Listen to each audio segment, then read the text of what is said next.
Good morning dear students, कैसे हैं आप सब। स्वागत है मेरे यूट्यूब चैनल में। तो स्टूडेंट्स, हमने देख लिया प्रिमिटिव यूनिट सेल, देख लिया हमने सेंटर्ड यूनिट सेल देख लिया। अब बात करते हैं हमारे पास जो अगला टॉपिक है टाइप्स ऑफ यूनिट सेल। इसमें भी है हमारे पास टाइप ऑफ यूनिट सेल, इसमें भी कह सकते हैं type of primitive unit cells की बात कर रहे हैं। तो इसमें याद रखिएगा 7 टाइप्स पॉसिबल हैं और इस 7 टाइप्स में 14 ब्रेविस लैटिस आती हैं।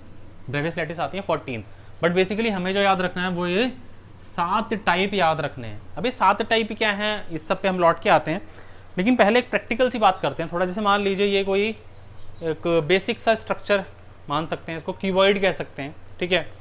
बेसिक सी अगर हम बात करें इस क्यूबॉइड को, चलिए बाद में लेके आते हैं। एक क्यूब इमेजिन करते हैं, क्या इमेजिन करते हैं, क्यूब। तो अगर आपने जो मैंने अभी बात करी थी किसकी बात करी थी, मैंने डाइस की बात करी थी। तो डाइस को इमेजिन करके देखिए, और डाइस में इमेजिन करने के बाद अगर हम देखें तो हमें ये दिखाई देगा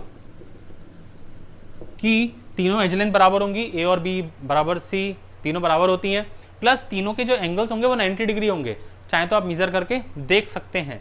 तो हम ये कह सकते हैं कि इस तरीके का जो सिस्टम आएगा, इस सिस्टम को क्या कह सकते हैं, क्यूबिक टाइप कह सकते हैं, सिंपल, ठीक है। अब स्टूडेंट, अगर मैं आपसे पूछूं कि इसके लिए इसी तरीके से एज लेंथ्स और एंगल्स के बीच का जो रिलेशन है वो क्या होगा, क्या आप इमेजिन कर सकते हैं। लाइक जैसे अगर मैं आपसे कहूं कि हमने जो वहां पे इमेजिन किया था, ये हमारा ए हो गया, ये हमारा बी हो गया, और जो इसकी थिकनेस है ये आपकी सी हो गई। तो इस तरीके से ए बी सी में क्या रिलेशन होगा, ए बी सी में क्या रिलेशन होगा, और अल्फा बीटा गामा जो 3 एंगल हैं इसमें क्या रिलेशन होगा, क्या आप बता पाएंगे। अगर हम गौर करें तो हम देखेंगे कि तीनों एजेस बहुत शार्प हैं और इनके बीच के जो बॉन्ड एंगल्स हैं, इनके बीच के जो एंगल्स हैं वो सारे बराबर हैं और सारे के सारे 90 डिग्री हैं, ठीक है। और दूसरी बात करें तो अगर हम देखें तो ये वाली एज और ये वाली एज ये बराबर होगी। दैट मीन्स हम कह सकते हैं कि ये दो बराबर हैं और एक बराबर नहीं है। तो इस टाइप का जो स्ट्रक्चर हो जाता है ये कहलाता है हमारा टेट्राहेड्रल, ठीक है। तो बात समझ में आ गई। तो स्टूडेंट, इसी तरीके से 7 सिस्टम है हमारे पास। अब बात दिमाग में एक आ रही होगी, यार इसको याद कैसे करें, इसको रटे कैसे। तो स्टूडेंट, रटना नहीं है, बहुत आसान है, छोटी सी एक ट्रिक है, उसको याद कर लीजिए। 110% बिल्कुल फिंगर टिप्स पे आपके ये चीज रखी होगी। तो ट्रिक क्या है, ट्रिक कुछ ऐसी है कि क्यूट औरों से है मोनो एंड तेरा क्लिनिक। क्या ट्रिक है, क्यूट और हों से है मोनो एंड तेरा क्लिनिक। अब इसमें से क्या है, तो ये CU वर्ड है, ये डिनोट करेगा आपका क्यूबिक सिस्टम। जो TE है ये हो जाएगा आपका टेट्राहेड्रल। जो OR निकल के आएगा ये है आपका ऑर्थो रोम्बिक, और जो RHO है ये आ जाएगा आपका रोम्बो हेड्रल, ठीक है। तो क्यूट और हो से है जो आ जाएगा वो है आपका हेक्सागोनल, ठीक है। मोनो क्या हो जाएगा, मोनो हो जाएगा आपका मोनो क्लिनिक, और जो तेरा क्लिनिक जो है ये हो जाएगा आपका सिंपल ट्राई क्लिनिक, इसीलिए लास्ट में एक वर्ड यूज किया क्लिनिक। तो याद हो गया, दोबारा से बोलिए, क्या है, क्यूट औरों से है मोनो एंड तेरा क्लिनिक। तो cubic, tetrahedral, orthorhombic, rhombohedral, hexagonal, monoclinic, triclinic, 7 system याद हो गए। पहले 7 सिस्टम याद हो जाए, बाकी की चीजें याद करना बहुत आसान है। कैसे, पहले सब बराबर, ए बराबर बी बराबर सी, ठीक हो गया। फिर क्या होगा, बराबरी कम हो गई, बराबरी राइट साइड से कम होगी, तो A equals to B equals to C, A equals to B does not equals to C. Orthorhombic में क्या हो जाएगा, A not equals to B not equals to C. सारे बराबर, एक बराबर नहीं, दो बराबर नहीं, फिर क्या होगा, सारे बराबर, फिर एक ऐसा होगा ना, उल्टा चलेगा।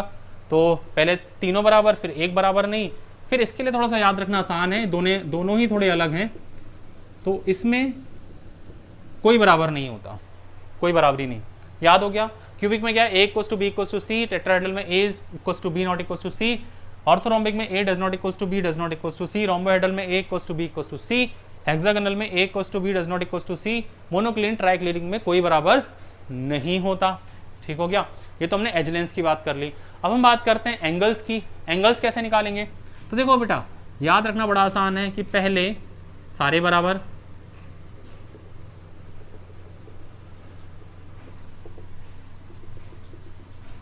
पहले सारे बराबर, तो alpha equals to beta equals to gamma, alpha equals to beta equals to gamma, alpha equals to beta equals to gamma, तीनों ही 90 डिग्री। ठीक, उसके बाद तीनों एंगल बराबर तो रहेंगे, लेकिन ये यहाँ पे 90 डिग्री नहीं रह जाते। ठीक है, अब बात करते हैं हेक्सागोनल। एक नट की तरह, जैसे मान लीजिए नट है, ठीक है, तो हेक्सागोनल नट आपने देखा होगा, तो कभी आप देखेंगे तो इसकी जो फेस पे दो एजेस होंगी, ये हमेशा बराबर होंगी। क्या होंगी? ये हमेशा बराबर होगी।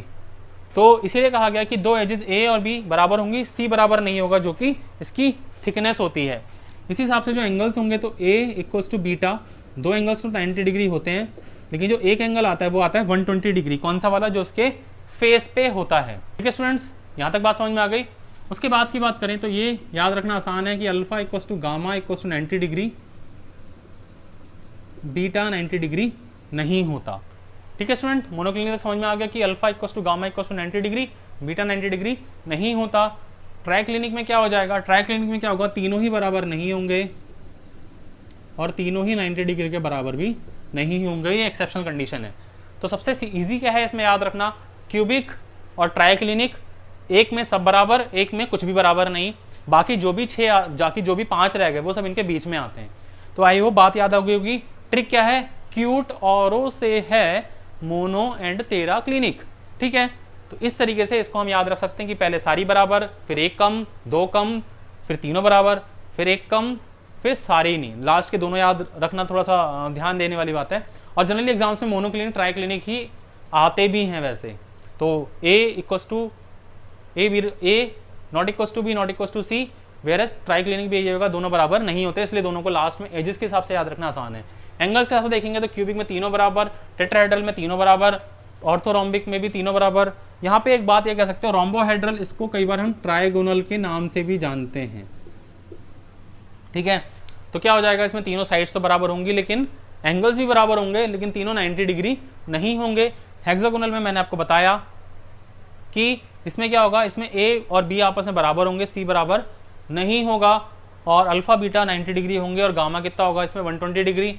मोनोक्लिनिक में कुछ ऐसा एंगल हो जाएगा, ट्राइक्लिनिक में कुछ ऐसे एंगल्स हो जाएंगे हमारे। ठीक है स्टूडेंट्स, तो ये 7 यूनिट सेल हमारे इस तरीके के हो जाएंगे। इन पे बेस्ड हमारे पास 40 वेव बेस्ड लैटिस हैं।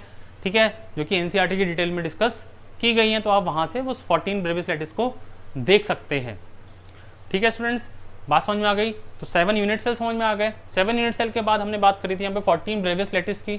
तो 14 ब्रेविस लैटिस याद रखने के लिए सीधा सा तरीका है कि हमारे पास कौन कौन सी थी, हमने जो पीछे देखा था, कौन कौन से थे? प्राइमरी, हमारे पास थी बॉडी सेंटर्ड, हमारे पास थी फेस सेंटर्ड, और हमारे पास थी एंड सेंटर्ड। तो इनको वेरिएशंस को याद रखने के लिए सीधा सा तरीका है, इसमें 3 होते हैं। कौन कौन से? Primary,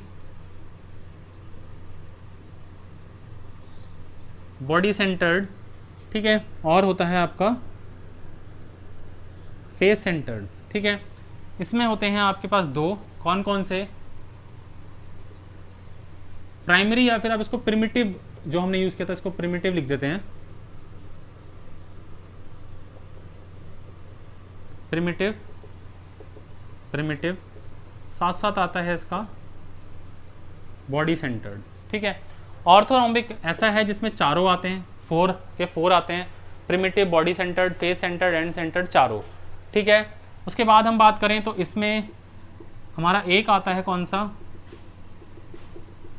primitive. इसकी बात करें, इसमें भी एक आता है,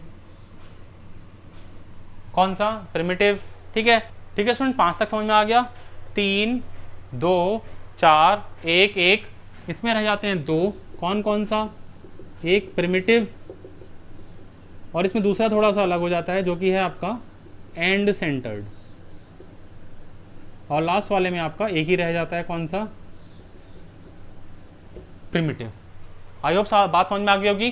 तो ऊपर के जो सिस्टम है 7 सिस्टम है, 7 टाइप्स हैं, नीचे हो गए 14। तो 3 + 2 5 + 4 9 + 1 10 + 1 11 + 2 13 + 1 14। तो इस तरीके से 14 ब्रेविस लैटिस हमारे पास पॉसिबल हैं। इसके डायग्राम्स बोर्ड पे दिखाना पॉसिबल नहीं हो पाएगा, लेकिन आप इसको एनसीईआरटी से रेफर कर सकते हैं। अगर आपको उसके बाद कोई भी डाउट रहता है तो आप कमेंट बॉक्स में टाइप करके मुझसे पूछ सकते हैं। तो स्टूडेंट्स, आई होप आपको बात समझ में आ रही होगी, और अगर आपको मेरा पढ़ाया हुआ समझ में आता है और आपको लगता है कि मैं अच्छा काम कर रहा हूँ, तो प्लीज़ मुझे थोड़ा सा इंस्पिरेशन देने के लिए मेरी वीडियोस को लाइक करिए, कमेंट करके बताइए कि आपको वीडियोस कैसी लगी। और अगर आप चैनल में पहली बार आए हैं तो सब्सक्राइब करिए, बेल आइकन दबाइए, ताकि आपको जो नोटिफिकेशन है वो टाइम से आपको मिलता रहे। साथ ही साथ आप अपने दोस्तों के साथ शेयर करिए, जो भी आपके साथ पढ़ रहे हैं, आपके जूनियर्स वगैरह जो भी हैं, आप उनसे वीडियो को शेयर किए ताकि ये इन्फॉर्मेशन उन तक भी पहुँचे।